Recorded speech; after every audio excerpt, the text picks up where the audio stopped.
بسم الله الرحمن الرحيم. ازيكم يا جماعه؟ عاملين ايه؟ يا رب تكونوا بخير. ان شاء الله حلقه النهارده زي ما انت ما شفت هنتكلم عن الفيبوناتشي. والفيبوناتشي من اهم الادوات اللي المفروض انت يعني تكون عارفها وبتستخدمها في تداولاتك.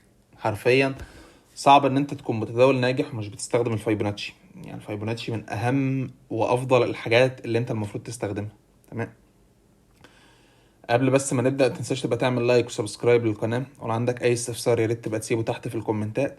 وهتلاقي تحت في الديسكريبشن لينك قناة التليجرام الموجودة اللي بنزل عليها صفقات أوقات، الصراحة ما وعدكش بإنها على طول. وهتلاقي اللينك الخاص بيا، تقدر تكلمني لو حابب تشترك في جروب التوصيات الخاص. تمام. وخلينا نبدأ في الفيبوناتشي.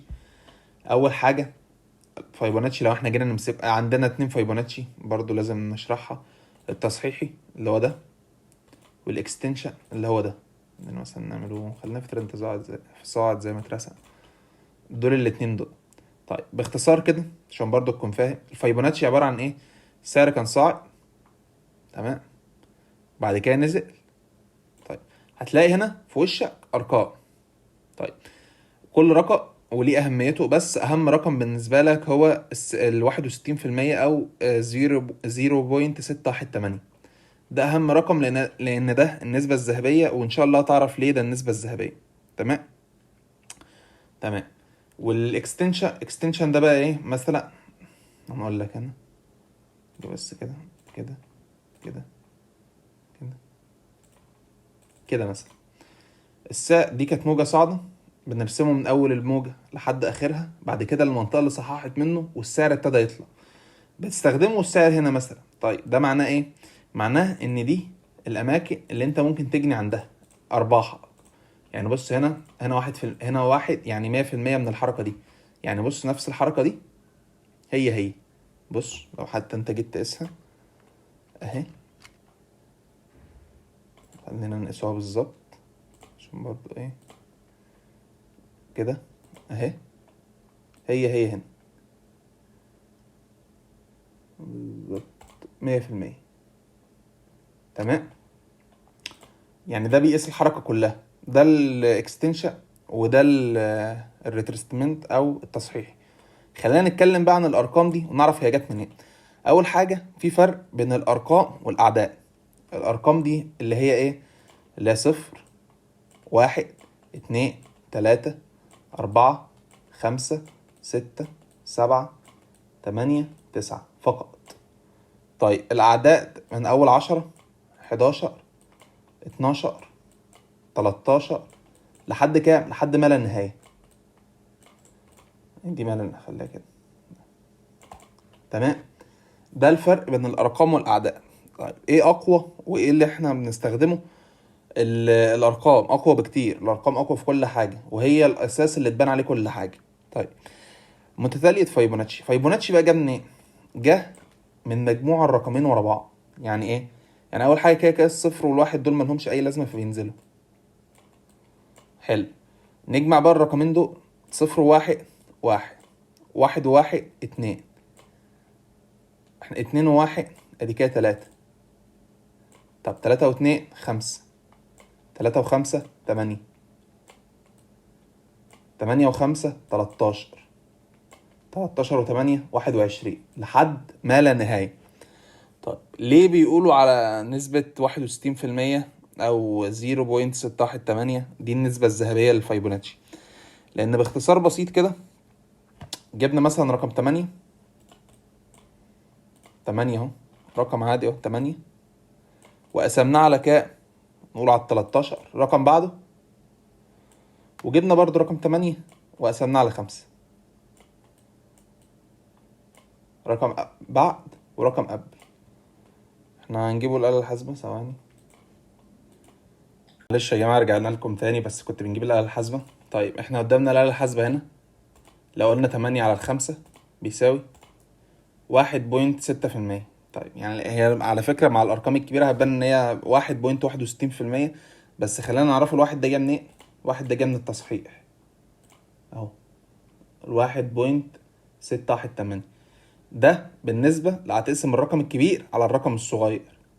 لكن لو قسمنا العكس، لو قسمنا 8 على 13 بيساوي 615. على فكرة في الغالب الرقم التالت ده ما بيكونش ليه أي لازمة، يعني عايز انت تخليها 61% بس. تمام. طيب جربنا مثلا 13 على 21 بيساوي 619. لو قلنا الرقم اللي بعد كده هيبقى 34. لو قلنا 21 على 34 يساوي 6 1. بص جرب براحتك، هتلاقي لو قسمت الكبير على الصغير هيطلع لك 1.61%. يعني مثلا تعال نجرب كده 21. احنا قلنا الرقم اللي بعد كده كان لا العكس، عايزين احنا العكس. لا احنا عايزين 21 على 13 بيساوي 1.61%. عايزين 34 على 21 1.61%. تمام. فده بالنسبة لأن ده النسبة الذهبية. طيب تعالى كده نسيب رقم ما بينهم. يعني مثلا لو قلنا 5 على 13 بيساوي 38%. طب ده الرقم ده جاي منين؟ تعالى كده 38% اهو. جرب بقى انت تلعب في الأرقام وجرب تسيب رقمين كده، يعني مثلا 3 8 37.5. يعني عند 83 دي، لا ثانية عشان 23 ديت أنا لا فاكر لها. بس عامة عشان تكون فاهم إن 23 محدش بيستخدمها نهائي، لأن مفيش تصحيح 23%. وعلى فكرة أي حد بيكون عنده 23% تصحيح فيبوناتشي ده ما بيكونش، يعني بص ما فيش حد بيستخدمه خالص. تمام. أنا ناسي الحقيقة جت منين، بس ما علينا. خلينا نتفرج على الفرق بين اي سي تي والفيبوناتشي العادي. هل الاي سي تي عامل اللي ما يتعملش فيه؟ حق يتقال يعني ادوا الراجل حقه؟ لا. هو بيستخدم 50% فيبوناتشي. طب 50% ديت ليه؟ وما بيستخدمش حاجه فوقيها لان ده نقطه التوازن. يعني السعر صعد بقوه.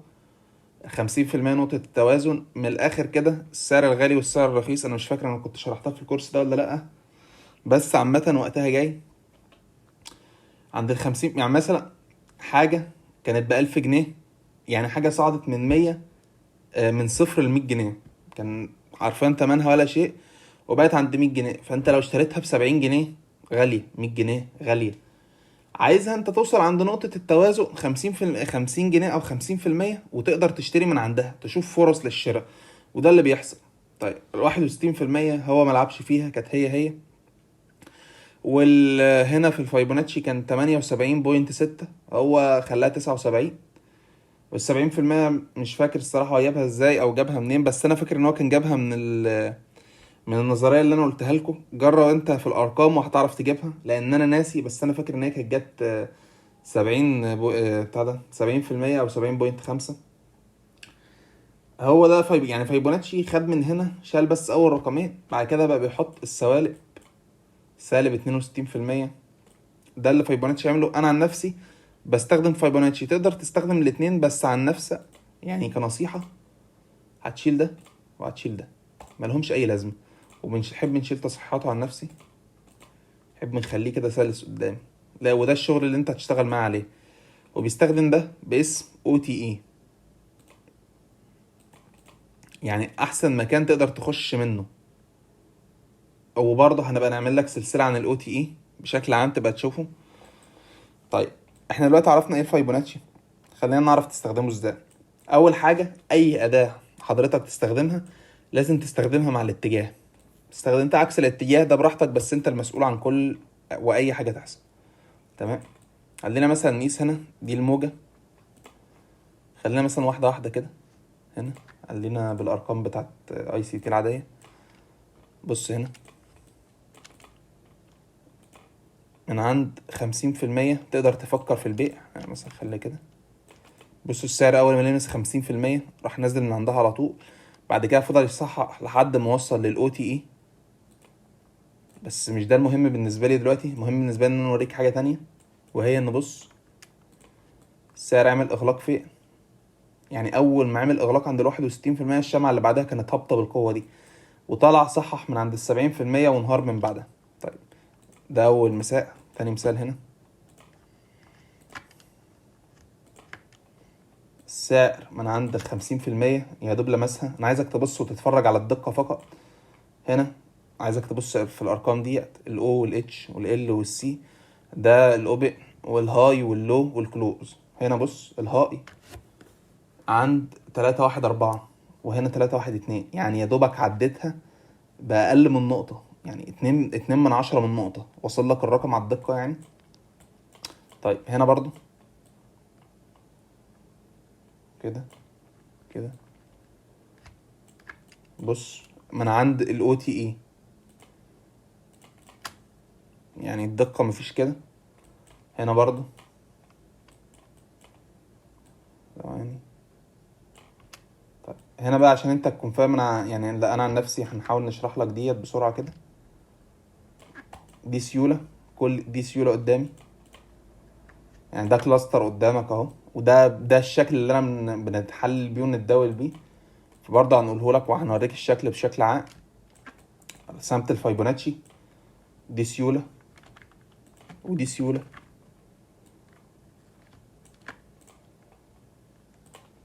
هنا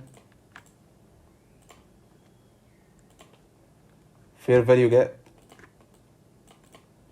طيب هنا برضو اوردر بلوك. انا ارسمك بلون تاني، هتعرف طبعا معايا اوردر بلوك بيتشرح ازاي، بس انا موريك ده اسلوبي في التداول. وبالنسبه لنا في صفقه زي دي بندخل من هنا. هتقول لي بعد الشمعة دي، ده انت اللي اتكلمت عن الزخم وانت مش عارف ايه. هقول لك بندخل من هنا ممكن لحد 50% من الشمعة دي كلها، يعني هنا. شكرا، دي بالنسبة لي هنا كده خروج. مش هنقول لك انا بقى نقعد نستهدف هنا. في ناس على فكرة، وممكن يكون ده صح وعلى حسب الصفقة، يستهدف لحد ديل الشمعة دي. ليه؟ لان الشمعة دي اصلا ملهاش ديل، وهتعرف الكلام دوت بعدين يعني. بس انا حبيت نشرح لك مثلا في صفقة زي ديت والسعر ليه طلع بالقوة دي. لان انت لو جيت تبص كده تفكير الناس بيفكر ازاي، يقول لك ده ترند هابط، صح؟ وده اللي انت خدته معاه في الكورس ده.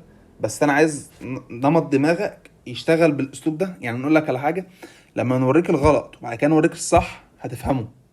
يعني انت لو جيت تحلل دلوقتي هتقول ايه؟ تقول بص الاتجاه كده، ولا بلاش دي، خلينا نرسمها بشكل قناة عادية. فين القنوات اهو، كده تقول كده كده مظبوط. واحد انت هتفكر هيقول لك ايه؟ طب بص السعر ماشي في قناة، السعر كله هابط، بص ازاي. طب هنعمله ايه؟ هنخش من اول ما السعر ما يلمس هنا، وستوبك فين؟ ستوبك هنا، تمام. واحد تاني حويط بقى، ده الحويط ده الفتك، يقول لك لا انا هحط ستوب هنا. والتالت هيقول لك هحط ستوب هنا. عشان كده مدرسة اي سي تي انا بنشوفها انجح مدرسة، لانها اصلا بتخليك تخش عند ستوبات الناس. بتخش المفروض تخش من اول هنا، من بعد ما يتم سحب السيولة دي. فانت شايف انت بعيد كل ده، وبتستهدف نفس المنطقة بتاعتهم تقريبا. ولو كنت سبت الصفقة ديت شغالة، واحد لو انت طماع يعني وعايز تجني كل ده، بص الستوب لوس بتاعك في السعر ما جالوش. طب حطيت انت الستوب لوس في مكان زي ده ليه؟ بسبب فير فاليو جاب. انا عارف ان انت ما خدتش الكلام ده هو، بس يعني هنبقى هشرحه لك بعدين. بس انا عايزك تاخد نظرة تلمس كده هو بيفكر ازاي. عارف ان انت ما تعرفش يعني ايه اوردر بلوك، ولو انت خدت الكلام ده هو بدري بالمستوى ده صدقني مش هتنجح. يعني لو انت ده بيشرح اوردر بلوك، طب انا مش هنستنى يا عم نسمع الكورس بتاعه كل ده، طالما هو بيقول لي مش عارف عايز نعلمك الغلط الاول وبعد كده نعلمك الصح، فنخش نسمع الاوردر بلوك على طول. هتخسر، صدقني والله العظيم هتخسر. انا حاطك في نمط معين، ولازم نبتدي معاك من البداية عشان توصل للمرحلة ان انت تكون فاهم الناس بتفكر ازاي، وتجار التجزئة بيتفكر ازاي، وانت تفكر زي مدرسة اي سي تي. ده كانت نهاية فيديو النهاردة. وبرضو لو عندك اي استفسار يا ريت تبقى تسيبه تحت في الكومنتات. وعلى فكرة يعني عشان برضو ديت لازم ننوه عنها، بص انا في الفايبوناتشي لما كنت بنرسمه قدامك كنت بنرسمه من الديل. طيب اوقات انا برسم واحد من الديل، واحد من اخر شمعة، جسم الجسم، من الجسم للجسم. طيب المنطقة ده بيطلع مناطق قوية. بص هنا كده 70 والستة تحت 8. طيب انا مش هنتكلم، اعتقد ان الصورة لوحدها تتكلم. السعر هتقول لي ده السعر صعد، بص وصل لحد فين. هقول لك ماشي، بس هقول لك بص كده على احترام المنطقة دي، مفيش اي اغلاق بيتم. طيب نجربه تاني، تقول لي يمكن جت صدفة. خلينا نرسم على فكرة والله العظيم انا مش محضر اي امثلة، وانت تقدر تخش وتبص وتحاول تجيب امثلة تانية. طيب بص هنا كده 50% كانت بص 50% عاملة ازاي مع بعض. بص لما نمسك 50% عامل ازاي مع بعض. بص هنا 50% عشان تكون فاهم الارقام. بص تن السعر لمس هنا وبوم انهار على طول. خلينا نشوف واحدة تانية. احنا خدنا دي، ناخده دي كده بس. ديت يعني هتبقى ملهاش لازمة، لأن الجسم والديل هي ممكن لو هتقيس من هنا يكون ليها لازمة شوية. كده كده كده. شكرا. مش هتفرق قد كده، بس في حالة زي دي برضو كويس ان هي جت عشان تكون شايفها. بتاخد 61% مع 61%، لأن زي ما قلت لك دي النسبة الذهبية بتاعتك. السعر بيلمسها وبينهار. بلاش الأمثلة ديت بدل ما تقولي ان انت محضرها. هنبص اي مثال تاني، المثال اللي بعده على طول هنا. طب المفروض يعني تكون فاهم ان دي سيولة، وان السعر طالما كان هابط كل ده يبقى هيكمل في هبوطه. انا مش المفروض فاهم ان دي سيولة، معلش انا لسه ما شرحتلكش، انا اسف. المهم هنا اعتقد هنا ما كانش فيه تصحيح تقريبا. هل السعر عدى 50%؟ يبقى بالنسبة لك بناء على اللي انت خدته مش هتعرف تدخل في صفقة زي دي، وبناء على اللي انا هنشرحه لك هتحدد ان دي سيولة. هنشرحه لك بعد كده يعني. ما علينا. خلينا نشوفهم حاجة فيها موجة مثلا هنا. كده كده حددنا من الديل للديل على جسم ده، أدنى جسم ده 50% مع الاتنين.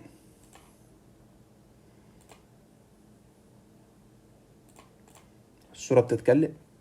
طب نسكت أنا ونسيب الصورة تتكلم. أعتقد إن ده نهاية الفيديو بتاعنا.